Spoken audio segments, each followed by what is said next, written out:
করিম সাল্লাল্লাহু আলাইহি সাল্লাম বলেছেন, সবচেয়ে বড় বীর বাহাদুর হলো যে ব্যক্তি রাগের সময় নিজেকে নিয়ন্ত্রণ করতে পারে।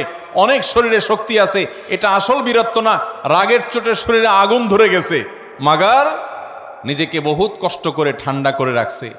রাগ নিয়ন্ত্রণ করতে পারে না দেখে ওই জায়গা থেকে বের হয়ে গেছে। মোবাইলে রাগ উঠে গেছে দেখে মোবাইল কেটে বন্ধই করে দিছে। রাগ বেশি হয়ে গেছে দেখি দাঁড়ানো থেকে বসে গেছে, বসা থেকে শুয়ে গেছে, উজু করে নিয়েছে, তারপরেও নিজেকে কন্ট্রোলে রাখছে, রাগের কারণে পরিস্থিতি খারাপ হতে দেয় নাই। এই মানুষগুলো আল্লাহর প্রিয় বান্দা। আমরা চেষ্টা করব তো ইনশাআল্লাহ। দেখেন, জান্নাত যার তার জন্য না ভাই।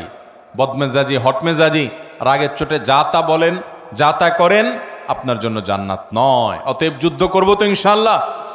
শত সহস্র মামলা মোকদ্দমা, খুন, গন্ডগোল, ফাসাদ, মারামারি, এগুলো সব বন্ধ হয়ে যাবে যদি আমরা ইমানদাররা মুত্তাকিদের এই গুণটা অর্জন করি, ওয়াল কাযিমিনাল গাইস।